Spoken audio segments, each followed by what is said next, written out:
Mesmo antes da criação deste vasto mundo, nos confins do tempo e do espaço, ocorreu um evento transcendental revelando um mistério que vai além das palavras escritas. Em 1 Pedro 1:2 informa que algo grandioso estava tomando forma, antes mesmo da fundação do mundo. Porém, esse mistério permaneceu escondido até os últimos tempos, quando se manifestou com um propósito sagrado. Gênesis, a epopeia que narra o início da criação humana, descreve magistralmente os eventos que deram origem à história humana. Independentemente de sua história, não se aventura nas profundezas da eternidade. Além de Moisés, o inspirado autor escolheu omitir essas dimensões antes da criação da humanidade, focando em nossa jornada terrena. Neste reino temporal que precedeu a criação, Deus existiu em toda a sua majestade. Mesmo antes da concepção do tempo, espaço e da energia que moldou o nosso universo, Deus já existia. A Bíblia nos oferece pistas sobre esta narrativa pré-criação, revelando o esplendor e a grandeza compartilhados entre Deus e seu Filho Jesus. João 17, um dos capítulos mais profundos da Bíblia, nos permite vislumbrar este período misterioso. É nesta oração que sentimos o batimento cardíaco de Jesus enquanto ele se comunica com seu Pai. Embora admiremos as orações de Salomão, Abraão e Moisés, esta de Jesus se destaca como a mais extraordinária registrada na Bíblia. Em João 17:1-5, Jesus levanta os olhos para o céu e fala com fervor: Pai, chegou a hora. Glorifique seu Filho, para que o Filho possa glorificá-lo, pois você lhe deu autoridade sobre toda a carne para dar a vida eterna a todos a quem você deu a ele. E é a vida eterna, que eles te conheçam, o único Deus verdadeiro, e Jesus Cristo, a quem enviaste. Eu te glorifiquei na terra, tendo cumprido o trabalho que você me deu para fazer. E agora, Pai, me glorifique em sua presença com a glória que eu tinha com você antes que o mundo existisse. Nessas palavras, Jesus revela o esplendor divino que ele compartilhou com o Pai antes que o mundo existisse.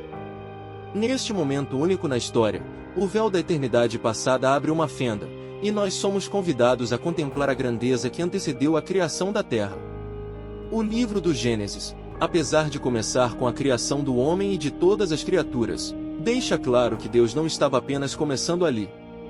De acordo com a Bíblia, Deus estava presente desde o princípio. Quando o universo se desdobrou em toda a sua majestade, ele é descrito como um ser eterno, sempre existindo e que continuará existindo por toda a eternidade.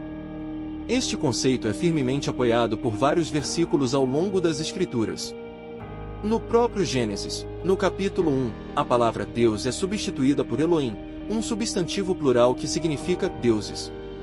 Isso sugere que Deus é uma trindade, uma unidade complexa e divina em 3 pessoas. Embora esta estrutura gramatical possa parecer desconcertante, é teologicamente precisa e representa a natureza trina de Deus. Orações genuínas muitas vezes revelam os pensamentos mais profundos e as emoções mais íntimas de uma pessoa.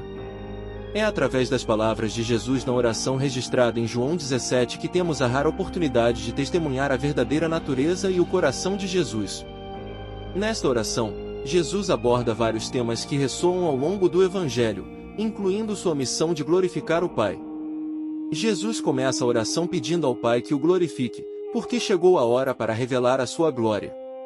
Mas vale a pena notar que este apelo não foi egoísta. A preocupação de Jesus pela sua própria glória estava intrinsecamente ligada à glória do Pai. Ele entendeu que só poderia glorificar o Pai se o Pai, por sua vez, respondesse à oração do Filho e o glorificasse. Durante toda a sua vida na terra, Jesus não esperou até a crucificação para glorificar o Pai. Sua vida foi um testemunho constante dessa glorificação. Desde sua humilde circuncisão de nascimento e dedicação no templo até sua silenciosa obediência em Nazaré, a jornada de Jesus na terra foi extraordinária rumo à glorificação do Pai. Cada ato, cada palavra, cada milagre e cada cura que ele realizou, tudo serviu para manifestar a glória de Deus Pai. Cada sermão apaixonado que ele proferiu, cada pessoa cega ou doente curada por suas mãos amorosas, todas as instruções e orientações que ele compartilhou com seus discípulos, cada confronto corajoso com líderes religiosos corruptos, cada resposta sábia a questionamentos e cada toque de compaixão dado a todos, tudo convergiu para um propósito singular: glorificar Deus Pai. Quando Jesus declarou que terminei o trabalho que você me deu para fazer, ele o fez com confiança divina e segurança, vendo o trabalho na cruz já realizado. Em sua oração, ele pediu ao Pai para glorificá-lo com a mesma glória que era inerente ao Pai. Esta não foi uma oração pela independência, como tantos indivíduos procuram para si próprios, mas sim uma demonstração de dependência total de Deus Pai. A diferença é impressionante. Jesus não procurou sua própria glória, mas para ser glorificado junto com o Pai. Este contraste ilustra a distinção entre dependência e independência. Enquanto muitos buscam gratificação e atenção pessoal, Jesus buscou compartilhar a glória divina em perfeita harmonia com o Pai. Quando Jesus declarou com a glória que eu tinha com você antes que o mundo existisse, ele revelou claramente sua consciência de sua pré-existência e a natureza divina de sua existência. Ele sabia que houve um tempo na eternidade em que Deus, o Filho, e Deus, o Pai, compartilharam sua glória. Jesus não poderia fazer isso de maneira honesta e sensata esta oração se ele não fosse o próprio Deus, igual a Deus Pai. Isaías 42:8 proclama que Deus não compartilha sua glória com ninguém, mas se Deus Pai e Deus Filho compartilham sua glória, ambos devem ser Deus. Um comentarista bíblico observou que o pedido central de Jesus era que o Pai o recebesse de volta a glória que ele havia renunciado para cumprir sua missão na terra. Este apelo por um retorno à sua glória imaculada deixa clara sua preexistência e igualdade com o Pai, validando sua afirmação de que ele e o Pai são um, conforme declarado em João 10:30, eu e o Pai somos um. No Evangelho de João, a ênfase na glória de Jesus ressoa em todo o seu relato. João registra cuidadosamente as muitas vezes em que Jesus se referiu à sua própria glória. Esta oração profunda e significativa revela o propósito mais elevado de sua missão na terra. Os acontecimentos que culminariam em sua crucificação começaram com a traição e a frase "agora o Filho do Homem é glorificado" aponta para a principal razão pela qual Jesus veio ao mundo. Ele estava destinado a morrer e então ressuscitaria dos mortos como a expiação substitutiva, através da qual o Filho glorificaria o Pai e o Pai glorificaria o Filho. Esta troca divina de glória destaca a grandeza de Deus, e de fato, ilustra o propósito que os cristãos são chamados a seguir.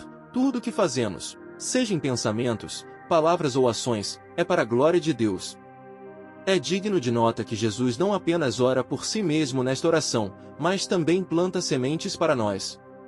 Em João 17:24, ele expressa seu desejo por aqueles a quem o Pai lhe deu. Pai, quero que onde eu estou, também estejam comigo aqueles que me deste, para que vejam a minha glória, a glória que me deste, porque me amaste antes da fundação do mundo. Independentemente de quem somos ou o que nos tornamos em nossas jornadas espirituais, devemos tudo ao Salvador que se entregou por nós. Ele orou para que pudéssemos estar unidos com Ele e nos deu um modelo sublime de como deveríamos viver nossas próprias vidas de oração. À medida que nos aproximamos do final do Novo Testamento, encontramos Jesus e sua glória novamente no livro do Apocalipse. Neste livro, João foi encarregado de documentar as revelações que ele testemunhou. Ele descreve um Jesus poderoso que transcende a imagem de um homem comum. Em Apocalipse 1:12-13, João relata como se virou para ver a voz que falava com ele e o que viu foi extraordinário. E me virei para ver a voz que falava comigo, e, virando-me, vi 7 candeeiros de ouro. E, no meio dos 7 candeeiros, um semelhante ao Filho do Homem, vestido até os pés com uma roupa comprida, e cingido pelo peito com um cinto de ouro. A voz que João ouviu foi tão impressionante quanto o som de uma trombeta. Essa poderosa voz pertencia ao Alfa e ao Ômega, o primeiro e o último, aquele que está no princípio e no fim de todas as coisas. Jesus identificou-se com esses nomes em Apocalipse 1:8, enfatizando sua divindade e sua soberania sobre o universo. Eu sou o Alfa e o Ômega, o princípio e o fim, diz o Senhor, que é, que era e que há de vir, o Todo-Poderoso. Este retrato vívido de Jesus no Apocalipse nos lembra de sua majestade e de sua glória eterna, que transcende a compreensão humana. É inegável que a voz poderosa mencionada em Apocalipse capítulo 1 pertencia a Jesus, pois ele se identifica como o primeiro e o último. Este título é uma afirmação direta de sua divindade, pois originalmente era um título pertencente ao Senhor Deus, o Deus de Israel. A referência ao Alfa e Ômega reforça esta ideia, pois também implica que ele é o começo e o fim de todas as coisas. Esta é uma das passagens do Novo Testamento onde Jesus afirma claramente sua divindade, deixando João maravilhado com a voz que ouviu, que possivelmente não se alinhava perfeitamente com a memória da voz de Jesus durante seu ministério terreno. João reconhece que esta voz pertence a Jesus por causa da identificação de Jesus como o Alfa e o Ômega. Mesmo depois de passar um tempo significativo com Jesus durante seu ministério terrestre, João agora tem a oportunidade de vê-lo face a face em sua divina majestade. A descrição do manto e do cinto de Jesus evoca imagens do sumo sacerdote bíblico, sugerindo que Jesus é o sumo sacerdote do seu povo. Esta imagem é reforçada pelo uso de faixas douradas, que também aparecem em Apocalipse 15:6, associados a imagens sacerdotais de anjos no templo celestial. Portanto, Jesus não é apenas retratado como um rei, mas também como sacerdote, uma combinação de imagens que era familiar ao povo judeu da época. Dando continuidade à descrição, João relata que os olhos de Jesus eram como uma chama de fogo, seus pés como bronze polido, e sua voz como o som de muitas águas.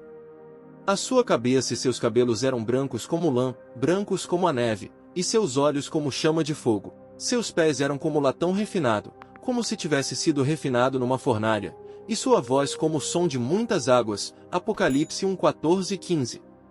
Esta descrição lembra narrativas semelhantes de anjos encontradas no livro de Daniel, e seu corpo era como um berilo, e seu rosto tinha a aparência de um relâmpago, e seus olhos eram como tochas flamejantes, e seus braços e pés eram como o brilho do bronze polido, e o som de suas palavras era como o rugido de uma multidão. Daniel 10:6.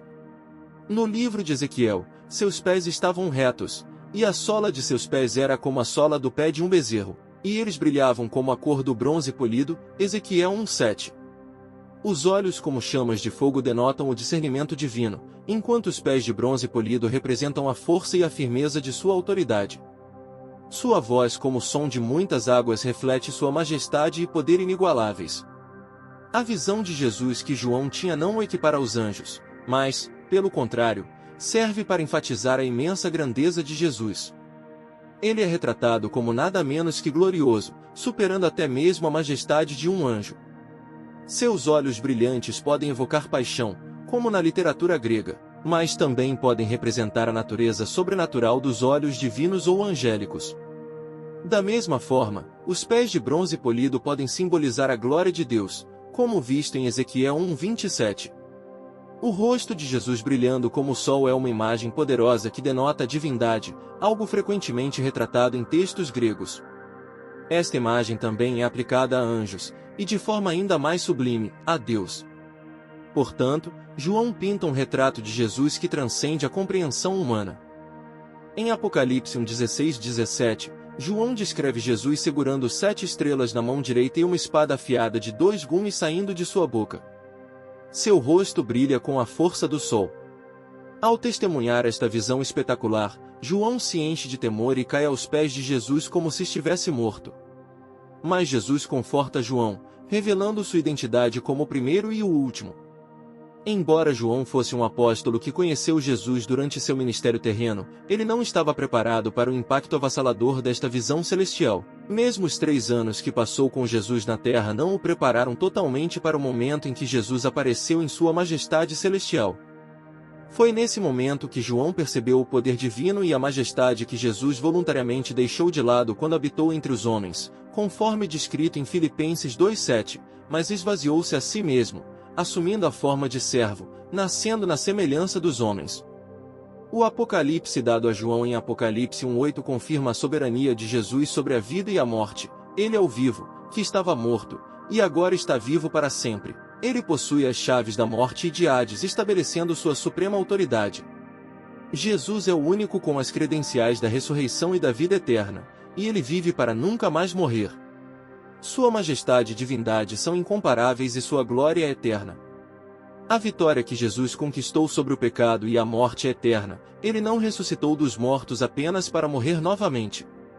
Jesus é o único que possui as chaves do Hades e da morte, e sua autoridade sobre a vida e a morte é inquestionável. Alguns podem acreditar erroneamente que o diabo tem o poder de decidir quem vive e quem morre, mas a verdade é que somente Jesus detém o controle absoluto sobre o destino eterno de todas as almas. A palavra Apocalipse em grego antigo significa revelação e desvelamento. O livro do Apocalipse é a revelação de Jesus Cristo no sentido de que pertence a ele é o protagonista do Apocalipse. O livro nos fala sobre quem é Jesus e por que precisamos dessa revelação. Deus escolheu revelar esta informação sobre Jesus Cristo à humanidade para mostrá-la aos seus servos. Dessa forma, há uma razão significativa pela qual Deus escolheu compartilhar essas revelações em vez de mantê-las em segredo. O Apocalipse é uma revelação genuína e não algo oculto reservado apenas a alguns. É destinado a ser compartilhado e compreendido. Uma das áreas de mistério que muitos leitores da Bíblia exploram está relacionada à misteriosa identidade dos filhos de Deus e dos Nefilim mencionada em Gênesis 6:1-4. No livro de Jó, encontramos um homem chamado Jó, conhecido por sua retidão e relacionamento disciplinado com Deus. No entanto, ele enfrenta grande sofrimento e perda, o que o leva a questionar e desejar confrontar Deus. Deus finalmente responde a Jó no capítulo 38:4-7. Desafiando-o a considerar a grandeza de sua criação e questionando onde ele estava quando os fundamentos da terra foram lançados e as medidas da terra foram determinadas. Onde você estava quando lancei os alicerces da terra? Diga-me se você entende.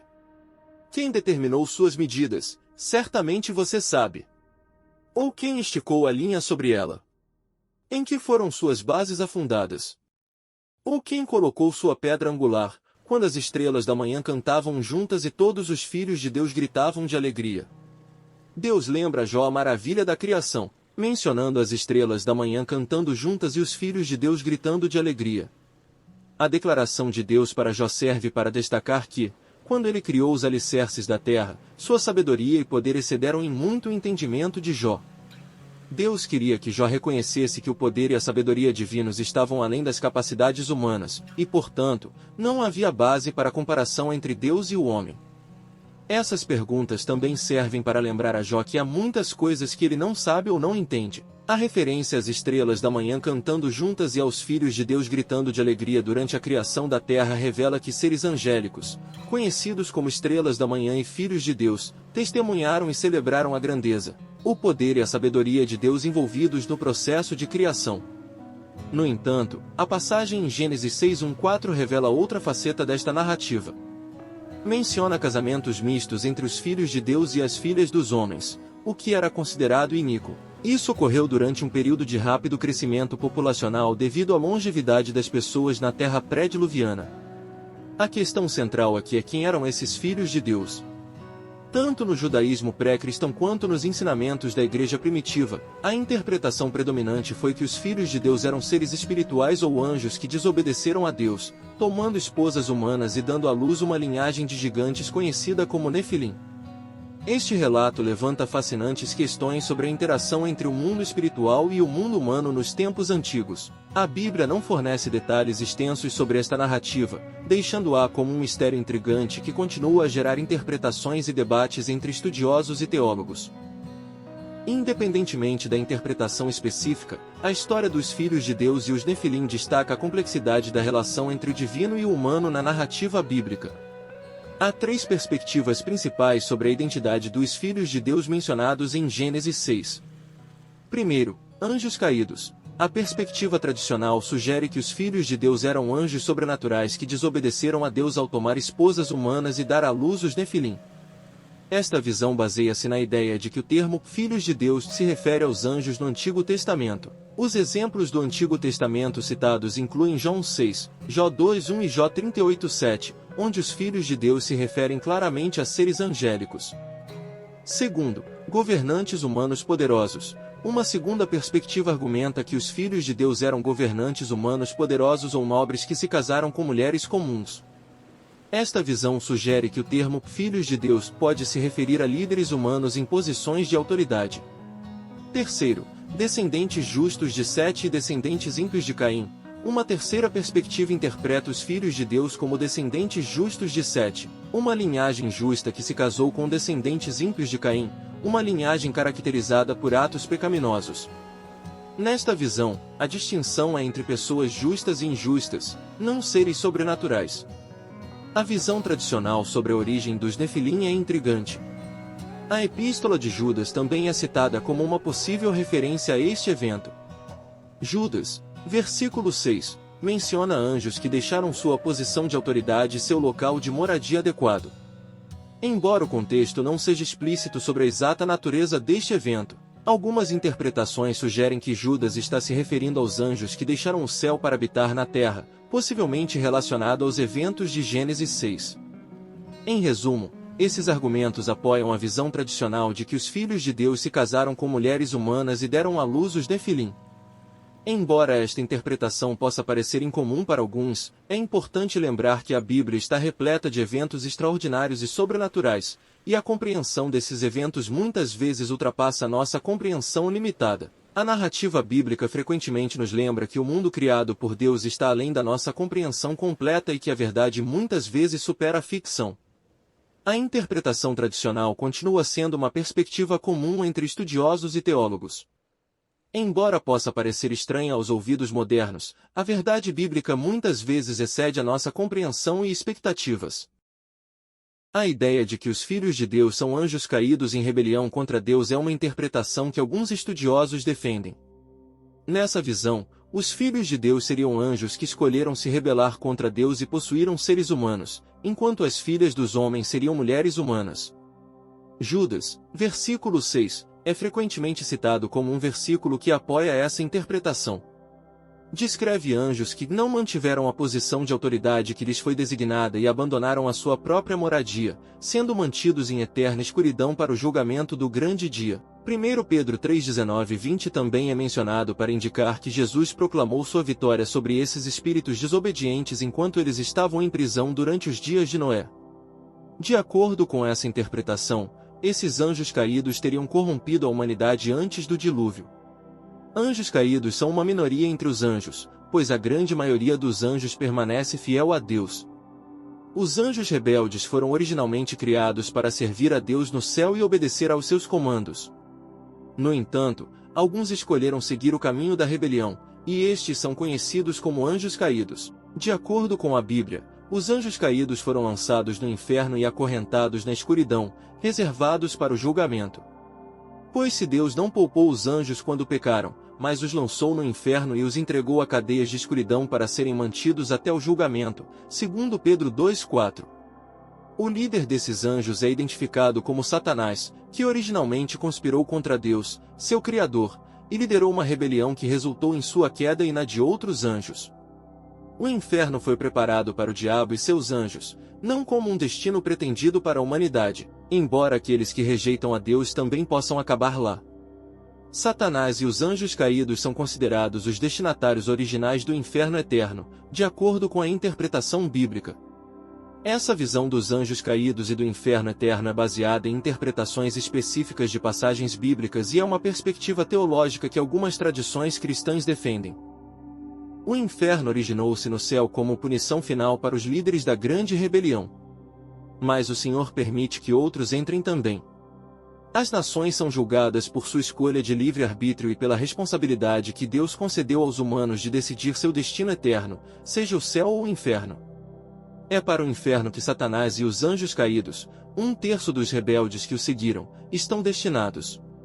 No fim de todas as coisas, Deus exercerá sua ira sobre aqueles que se rebelaram contra ele, incluindo Satanás e os anjos caídos. Eles não escaparão sem consequências. Como sabemos que os anjos caídos existem mesmo após a sua queda? O conceito de graça pode ser difícil para alguns de nós entender. Gostaríamos de acreditar que os anjos não podem cair, mas a narrativa bíblica prova o contrário. Os anjos caídos são conhecidos por compreenderem 1/3 da hoste angélica que seguiu Satanás na grande rebelião, tentando usar o poder de Deus e seu trono para assumir o controle do céu. Sabemos também que essa tentativa foi um fracasso colossal que levou à expulsão de Satanás e dos seus anjos rebeldes do céu. Alguns desses anjos caídos estão agora no inferno, enquanto outros, na terra, seguiram caminhos diferentes. De acordo com Gênesis 6, alguns anjos caídos se uniram com humanos e produziram descendentes gigantes com mulheres humanas. Satanás é muito mais do que a representação simplista de um ser vermelho com chifres e um forcado. Ele é uma entidade antiga com verdadeiro poder espiritual, que ele usa para fins malévolos e egoístas. Ele mostra uma hostilidade particular para os cristãos, buscando sua destruição. Aqui estão 3 verdades essenciais que devemos ter em mente enquanto navegamos na dimensão espiritual. Primeiro, é um grave erro considerar Deus e o diabo como opostos polares. Isso atribui crédito indevido a Satanás. A disparidade de poder entre Deus e Satanás é colossal, sendo Deus o Criador infinito em sua obra. Não importa quão astuto ou enganador Satanás possa ser, ele nunca será capaz de igualar o poder daquele que o criou. Simplesmente nenhum ser angelical, seja caído ou justo, pode competir com o poder e a autoridade de Jesus. Em segundo lugar, por outro lado, subestimar o poder de Satanás é um erro igualmente perigoso. Ele não é mais forte que Deus, mas ele é incomparavelmente mais poderoso que qualquer ser humano mortal. Satanás é um mentiroso habilidoso e manipulador que planejou esquemas obscuros e perversos ao longo dos milênios. Embora devamos ser cautelosos com Satanás, não precisamos temê-lo. O fato de que não sabemos seu verdadeiro nome é uma sugestão sutil de que ele não representa uma ameaça significativa a Deus na guerra espiritual. A derrota de Satanás foi prevista desde o início. Nos primeiros capítulos de Gênesis, Deus declarou a derrota da serpente mesmo depois de ela ter desviado com sucesso Adão e Eva. Esta promessa foi cumprida no sacrifício de Jesus, onde ele, apesar de receber um golpe fatal, esmagou a cabeça da serpente quando entregou seu espírito. Aguardamos ansiosamente o dia em que esta promessa será plenamente cumprida. Portanto, devemos estar preparados para a guerra espiritual. Muitos de nós, criados na era moderna, muitas vezes ignoramos as realidades espirituais e as forças invisíveis em jogo. Embora possamos aprender sobre elas em livros e falar sobre essas realidades, poucos de nós realmente nos envolvemos nelas. No entanto, ao fazê-lo, podemos nos expor a conflitos. A maneira mais rápida de perder uma batalha é não perceber que estamos envolvidos em uma batalha. O poder de Jesus vai além das palavras escritas em uma página e a esperança de uma vida espiritual após a morte. Batalhas ocorrem ao nosso redor todos os dias. Se quisermos ser guerreiros espirituais eficazes, precisamos confiar na oração, sintonizar nossos corações com a presença real de Deus e cultivar o discernimento enquanto procuramos fazer a obra do Pai. Nosso adversário é formidável, mas nosso Deus é infinitamente mais poderoso. A guerra espiritual é uma realidade que está acontecendo agora e afetando todas as pessoas do planeta. É um conflito entre dois reinos, um liderado por Deus Todo-Poderoso e o Príncipe da Paz, e o outro liderado por Satanás, o Príncipe das Trevas. Existe um mundo espiritual ao nosso redor muito mais populoso, poderoso e engenhoso do que o nosso mundo visível de seres humanos. Espíritos bons e maus movem-se entre nós rapidamente e agem silenciosamente. Alguns estão preocupados com o nosso bem-estar, enquanto outros procuram nos prejudicar. Existem dois reinos conflitantes: o reino de Deus, representando boas bênçãos de luz e vida, e o reino de Satanás, representando o mal, as maldições, as trevas e a morte. Esses dois reinos não podem coexistir harmoniosamente e estão em constante conflito. O conflito espiritual começou quando Satanás e seus seguidores foram expulsos do terceiro céu e formaram um reino rebelde que ainda existe hoje. Este conflito continuará até ser completamente destruído pelo poder supremo de Deus. É uma batalha espiritual que todos enfrentamos e devemos estar preparados para ela com a ajuda de Deus. Paulo nos alertou sobre a importância de mantermos em mente nosso objetivo final, para que possamos resistir aos ataques do diabo sem nos voltarmos uns contra os outros. Ele enfatizou que nosso verdadeiro adversário não é carne e sangue, mas os poderes do mal que operam no mundo espiritual. Esta batalha espiritual não começou com a criação do mundo. Na verdade, muitas coisas aconteceram antes da fundação da Terra. Uma das coisas que aconteceram antes da fundação do mundo envolveu cada um de nós. Deus nos escolheu e nos abençoou com todas as bênçãos espirituais nos reinos celestiais em Cristo. Mesmo antes de o mundo existir, Deus nos selecionou para sermos santos e irrepreensíveis aos seus olhos. Fomos escolhidos com um propósito divino e motivados por seu amor apaixonado. A carta de Paulo aos Efésios difere de muitas de suas outras cartas no Novo Testamento. O Testamento, enquanto Romanos se concentra mais na obra de Deus no indivíduo cristão, Efésios aborda os temas abrangentes da obra de Deus na comunidade dos crentes.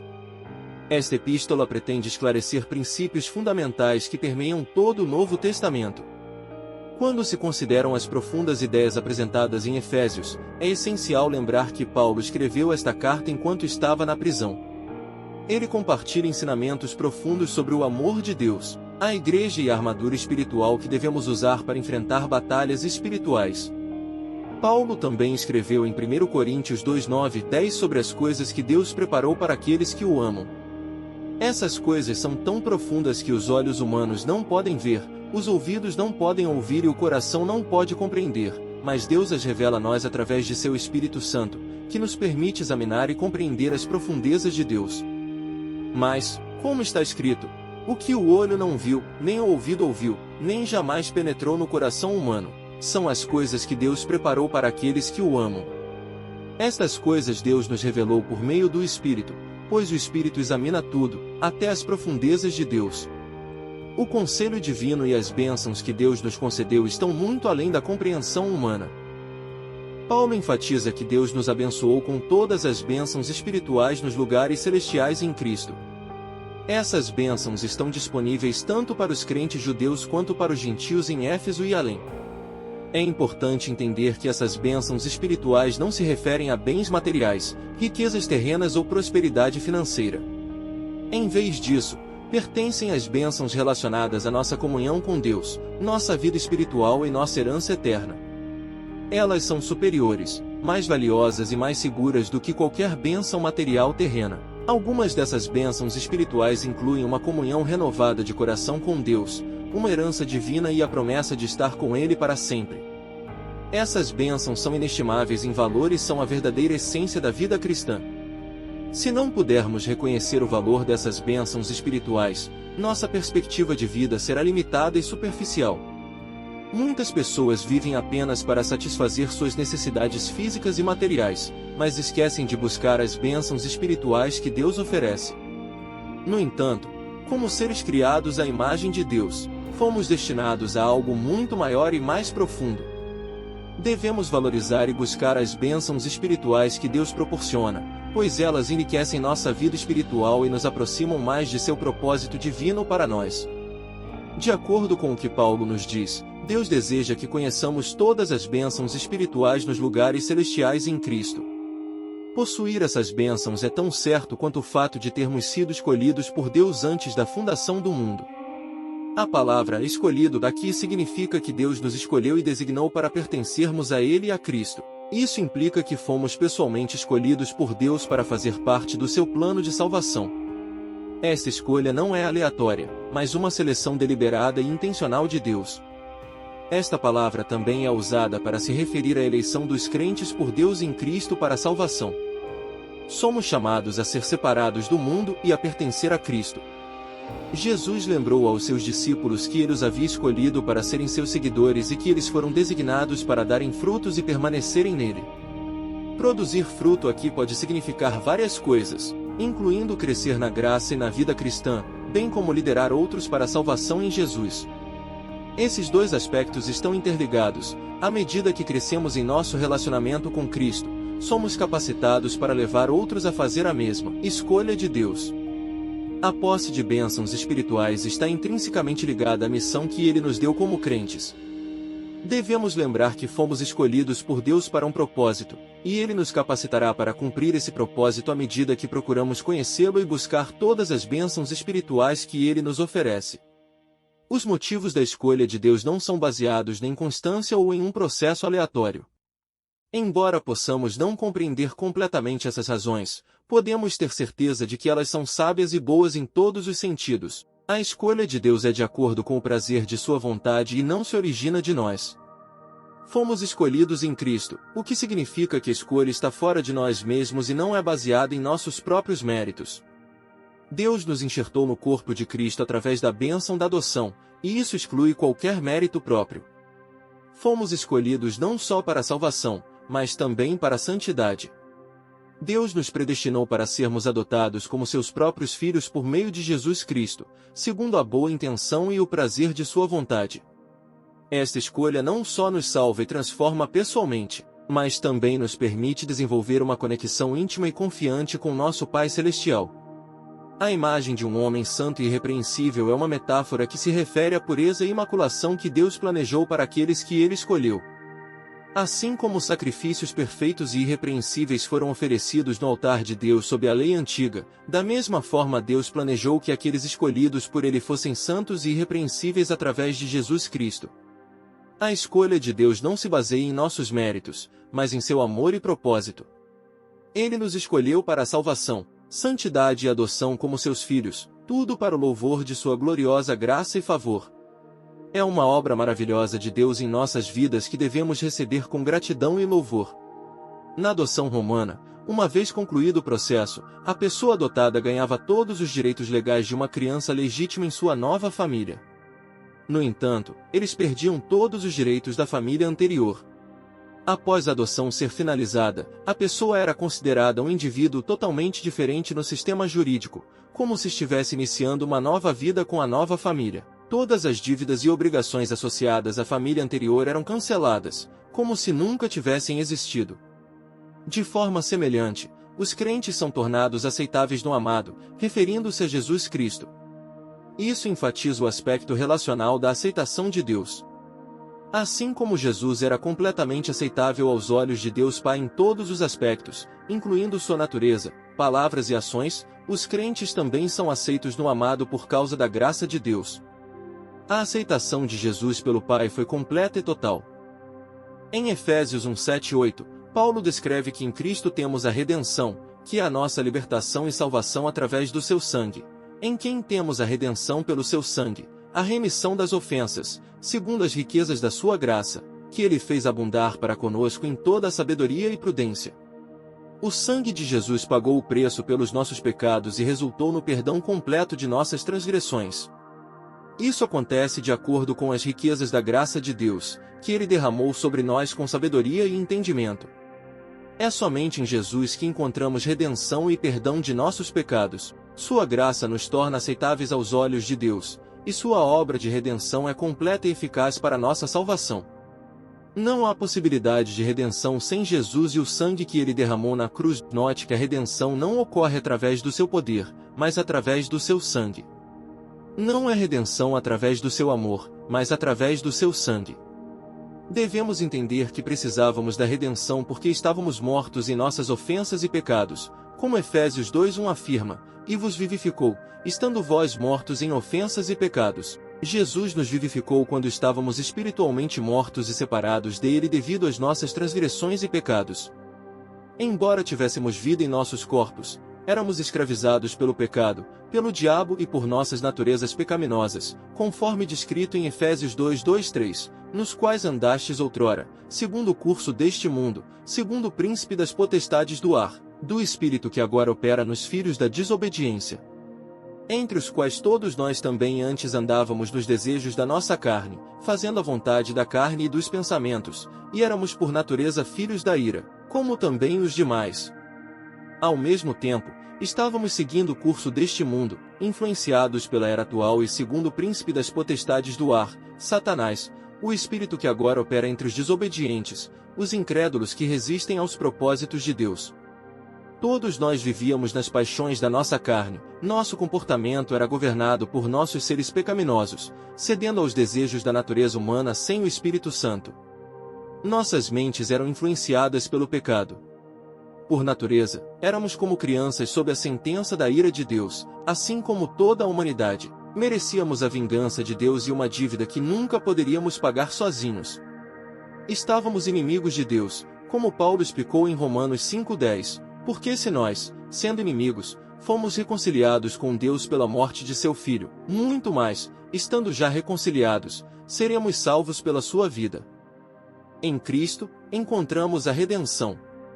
Ele morreu na cruz para nos libertar pela graça de Deus. Através da nossa fé em Jesus Cristo, fomos libertados da escravidão do pecado e do julgamento de Deus, como declarado em Romanos 5:9. Logo muito mais agora, sendo justificados pelo seu sangue, seremos por ele salvos da ira. Portanto, desde que fomos justificados pela fé, temos paz com Deus por meio de nosso Senhor Jesus Cristo. Agora que fomos justificados e declarados livres da culpa do pecado pelo seu sangue, é ainda mais certo que seremos salvos da ira de Deus através dele. Tudo isso tem o propósito de que aqueles que colocaram sua confiança em Cristo existam para glorificar a Deus, que é o objetivo final de seu plano.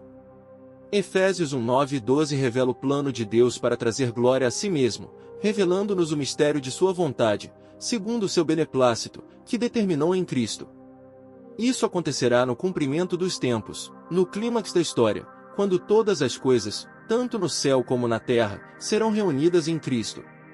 Além disso, recebemos uma herança e um destino que foram predestinados por Deus, que nos escolheu de antemão, de acordo com o propósito de aquele que trabalha segundo o conselho e desígnio de sua vontade.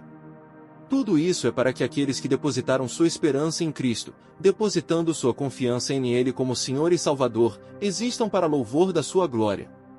1 Pedro 2,9 também nos lembra que somos uma geração escolhida, um sacerdócio real, uma nação santa, o povo especial de Deus com o propósito de declarar os louvores daquele que nos chamou das trevas para sua maravilhosa luz, mas vós sois a geração eleita, o sacerdócio real, a nação santa, o povo adquirido, para que anuncieis as virtudes daquele que vos chamou das trevas para sua maravilhosa luz. É inegável que Deus escolheu aqueles que creem em Jesus. Nossa salvação não é o resultado de nossas próprias obras, mas do notável favor e compaixão de Deus que nos atraiu a Cristo. Fomos salvos e libertos do julgamento, recebendo o dom da vida eterna através da fé. Esta salvação não é algo que conquistamos por meio de nossos próprios esforços, mas um presente gracioso e merecido de Deus. Efésios 2:8-9 nos lembra que somos todos pecadores que não podem alcançar a glória de Deus, exceto através de Jesus, porque pela graça sois salvos, por meio da fé, e isso não vem de vós, é dom de Deus, não vem das obras, para que ninguém se glorie. Romanos 3:23 enfatiza que todos pecaram e carecem da glória de Deus, porque todos pecaram e destituídos estão da glória de Deus. Romanos 6:23 nos lembra que o salário do pecado é a morte, mas o dom gratuito de Deus é a vida eterna em Cristo Jesus nosso Senhor. Em resumo, somos escolhidos não por causa de quem somos, mas por causa de quem Deus é. Deus também nos escolheu para que possamos ativamente participar de sua obra no mundo, como está escrito em Efésios 2:10, porque somos feitura dele, criados em Cristo Jesus para boas obras, as quais Deus preparou para que andássemos nelas. Somos sua obra-prima, verdadeira obra de arte criada em Cristo Jesus, nascida do alto, transformada espiritualmente e renovada, prontos para ser usados em boas obras que Deus já havia preparado, seguindo os caminhos que Ele traçou para nós trilharmos, vivendo a boa vida que Ele pré-ordenou e preparou para nós. Moisés explicou aos filhos de Israel, em Deuteronômio 7:7-9, as razões pelas quais Deus os escolheu como seu povo. O Senhor não vos teve em afeição, nem vos escolheu, porque fosseis mais numerosos do que qualquer povo, pois éreis menos em número do que qualquer povo.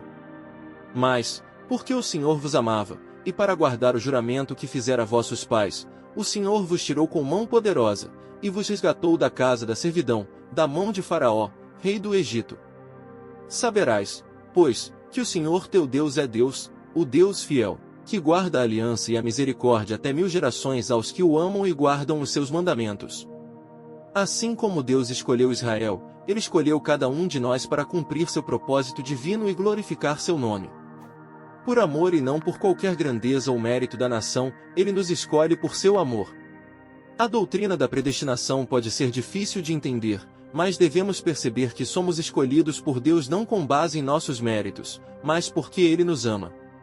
Para entender por que Deus nos criou, precisamos buscar sua visão para a nossa vida. Uma verdadeira visão é a revelação do divino plano e propósito. Cada pessoa é criada com um propósito específico na Terra, assim como um fabricante cria um produto para atender a uma necessidade. Descobrir esse propósito é o que chamamos de visão, que é o desdobramento do plano divino de Deus relacionado a um grupo, indivíduo ou organização. Deus revelou seu propósito antes mesmo de criar o profeta Jeremias. Antes de eu te formar no ventre, eu te conheci, antes de você nascer, eu te santifiquei e te ordenei profeta das nações. Jeremias 1:5. Da mesma forma, Deus tinha um propósito para o apóstolo Paulo. Ele escreve: mas, quando agradou a Deus, que me separou desde o ventre de minha mãe e me chamou através de sua graça, para revelar seu Filho em mim, que eu poderia pregá-lo entre os gentios. Gálatas 1:15-16. Paulo foi criado com o propósito de pregar aos gentios e aos perdidos. Assim como Jeremias e Paulo, cada um de nós tem um propósito aqui na terra. Devemos buscar conhecer a Deus e sua visão para nós. Quando conhecemos a Deus, encontramos força e, com essa força, podemos enfrentar um dos aspectos mais desafiadores. Frequentemente testemunhamos crentes que não alcançam seu grande e extraordinário potencial em Jesus. A razão para este problema é a ignorância. Cada crente é designado para cumprir uma função específica no corpo de Cristo, assim como todos os membros de um corpo têm funções diferentes. Agora, vocês são o corpo de Cristo e membros individualmente. 1 Coríntios 12, 27. Deus nos chamou para o ministério em tempo integral e cada um de nós desempenha um papel vital como membro do corpo de Cristo. Cada um de nós é um mordomo com uma posição particular que Deus espera que cumpramos. O ministério não se limita ao púlpito, trata-se de ocupar a posição designada por Deus. Por exemplo, Gideão não foi chamado para pregar, mas para libertar seu povo em Israel. Abraão foi chamado para ser uma bênção para as famílias da terra. Você tem um propósito divino e uma tarefa divina. Descobrir esta função é o que chamamos de visão. Visão é uma compreensão divina do plano de Deus para a sua vida. Você é um ministro, e é crucial descobrir qual é o seu ministério. A visão lhe dá um foco definido e a mentalidade de um guerreiro em uma missão divina. Às vezes, Deus escolhe pessoas aparentemente inadequadas para exibir sua glória, como Moisés, que foi gago, mas escolhido para liderar o povo de Israel. Lembre-se de que seus talentos naturais não são suficientes para qualificá-lo para uma tarefa divina. O que importa é descobrir a visão e o propósito que Deus tem para você e se esforçar para cumprir essa missão com determinação. Exigindo recursos divinos, implica a necessidade de força divina, pois o poder divino só pode ser aperfeiçoado na fraqueza, como 2 Coríntios 12, 9 afirma: meu poder se aperfeiçoa na fraqueza. Esta visão pode se manifestar oralmente, pictoricamente ou até mesmo em ambas as formas, sendo uma linguagem espiritual através da qual Deus transmite seu plano para os vasos escolhidos. É importante notar que um sonho não é o mesmo que uma visão, mas uma visão pode ser comunicada de acordo com o nível de compreensão de cada indivíduo, expressa tanto em palavras quanto em imagens. Enquanto imagens podem ajudar na compreensão, é crucial lembrar que fomos criados com o propósito de servir ao reino de Deus. Assim como um arquiteto não inicia a construção sem considerar o layout geral do edifício, não deveria nos surpreender que Deus planejou seu reino mesmo antes de criar o universo. Deus não simplesmente iniciou o universo por acaso, mas com um propósito específico em mente. Esse propósito foi pré-estabelecido, como exemplificado em Mateus 25, onde as ovelhas são colocadas à direita e os bodes à esquerda, indicando um plano divino desde a fundação do mundo.